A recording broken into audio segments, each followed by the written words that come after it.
नमस्ते। जब इंसान के जीवन में दुख आते हैं, परेशानियाँ आती हैं, तकलीफ़ें आती हैं, तो वो दुखी हो जाता है। जब इंसान के जीवन में अच्छा होने लगता है सब, तो वो खुश हो जाता है। जब इंसान के जीवन में दुख, परेशानियाँ, तकलीफ़ें, ये सब चीज़ें ज़्यादा होती हैं लाइफ़ में, है ना? हमें ऐसा लगता है, क्योंकि कहते हैं सुखों के दिन 4 दिन के होते हैं और दुखों के दिन बहुत ज़्यादा होते हैं, है ना? ऐसा हमें इसलिए लगता है क्योंकि दुःख हमसे सहन नहीं होता, हमें गंदा लगता है, हमें बुरा लगता है। हम चाहते हैं बस ये ख़त्म हो जाए किसी तरीके से, हम बाहर निकल जाएँ इससे, है ना? लेकिन हम तब तक उस चीज़ से बाहर नहीं निकल पाते हैं, उस दुःख परेशानी से बाहर नहीं निकल पाते हैं जब तक हम उसको पूरी तरह से कोई जो हमारा जो वो कर्म होता है उसको पूरी तरह से हम भोग नहीं लेते हैं ना, वो ख़त्म नहीं हो जाता, तब तक हम उस परेशानी से नहीं बाहर आ पाते हैं, हम कितनी भी कोशिशें कर लें। हाँ, बस ये है कि जो लोग स्पिरिचुअल होते हैं, जो अध्यात्म की तरफ जिनका रास्ता है, वो उनको उनको ये समझ में आता है कि हुँ, है तो है दुःख, आनी-जानी चीज़ें हैं, दोनों दोनों ही चीज़ें। कहते हैं ये एक सिक्के के 2 पहलू होते हैं, जैसे हेड एंड टेल। हेड है तो टेल भी है, टेल है तो हेड भी है, दोनों। तो स्पिरिचुअल लोगों को ज़्यादा नहीं इन चीज़ों से ज़्यादा फ़र्क नहीं पड़ता है, दुःख परेशानियों से। इसलिए जो लोग ध्यान साधना करते हैं उनको वो कब इन चीज़ों से बाहर निकल जाते हैं ना, उनको नहीं महसूस होता। हाँ, बस ये है कि कु मतलब जो बहुत ज़्यादा आगे नहीं पहुँचे हैं अभी स्पिरिचुअल लाइन में, थोड़ा-सा भी जिनकी बिगिनिंग है या कुछ भी कह लीजिए, तो उनको थोड़ा-सा ये है कि महसूस होता है, जब कहते हैं ना सुई लगती है तो थोड़ा-सा ऐसे पिन सा महसूस होता है, अंदर जाती है सुई तो उसी तरह से दुःख वो हल्का-सा बस ऐसा लगता है कि कुछ हुआ है एकदम, उसके बाद में नहीं। इसलिए कहते हैं कि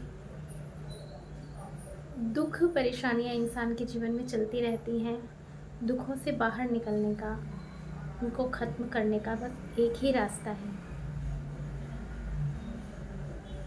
अपने अंदर की गंदगी को ख़त्म कर दो, अपने अंदर की बुराइयों को ख़त्म कर दो, अपने अंदर तुम्हारे अंदर जितना भी कहते हैं ना, जितनी भी नेगेटिविटी, गंदगी, कचरा जो भी भरा हुआ है ना, उस गंदगी को बाहर निकाल दो। आप क्लीन हो जाएँगे ना, पूरी दुनिया आपको ऐसा लगेगा अरे सब चेंज हो गया। क्यों? क्योंकि हम चेंज हो गए हैं। यही तो प्रकृति का नियम है, जैसे हम वैसे सब। ठीक है? तो मैं बस आपको इतना ही बोलना चाहती हूँ। ध्यान साधना करने से इंसान के अंदर की गंदगी साफ़ होती है, अंतर्मन क्लीन होता है, टाइम लगता है बट होता है। और एक वक़्त ऐसा भी आता है कि इंसान थोड़ा कन्फ्यूज़ हो जाता है कि मैं कहीं कुछ अ, मतलब कि ऐसा लगता है कि जैसे मैं कहीं कुछ गलत रास्ते पर तो नहीं चला गया, कुछ मेडिटेशन मैं करने लगा हूँ और फिर भी मेरे जीवन में दुःख है ना? इस तरीके की बातें होती हैं। देखिए कर्म आता है, उसको भोगना पड़ता है, ठीक है ना? बस ये है कि जो ध्यान साधना करते हैं उनको पता नहीं चलता, उनको नहीं इतना महसूस नहीं होता। जैसे एक छोटे बच्चे को नहीं महसूस होता, नहीं पता चलता उसके घर में क्या दिक्कत परेशानी है, उसको नहीं पता होता, है ना? और वो कब उसके पेरेंट्स उसको मतलब कब वो उस परेशानी से निकल जाते हैं, उनको उस बच्चे को नहीं मालूम होता। उसके लिए तो सब ठीक है, कल भी सब ठीक है, आज भी सब ठीक है और आने वाले कल पे भी सब ठीक रहेगा।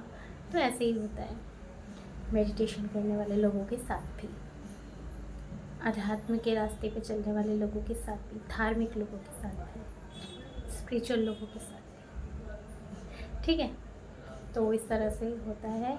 जीवन में दुःख परेशानियाँ सबके आती हैं, बस उसको झेलना आना चाहिए, उसका सामना करना आना चाहिए। जो इंसान ने सामना कर लिया ना, जिस इंसान ने उस दुश्मन का डट कर सामना कर लिया ना, यूँ एकदम डट कर, वहाँ वो दुश्मन गिर जाता है।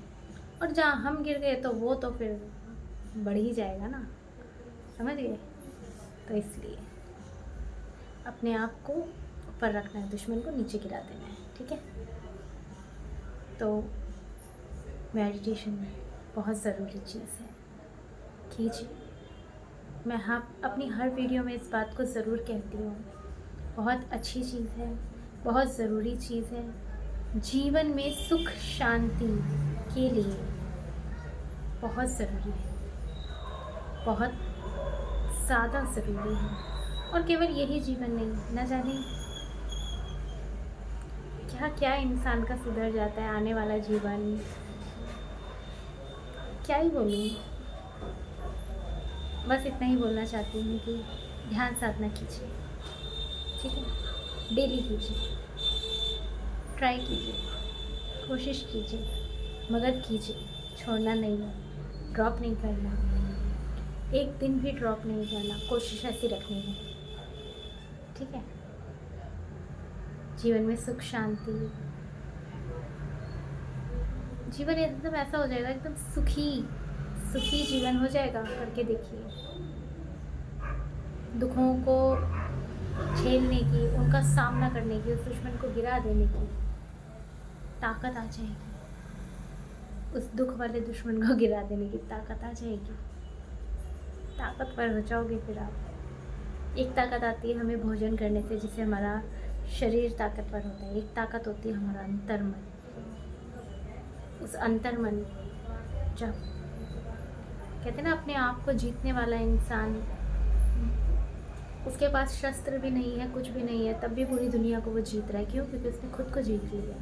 बहुत बड़ी बात है ये जो मैंने बताई अभी, खुद को जीतने वाली बात।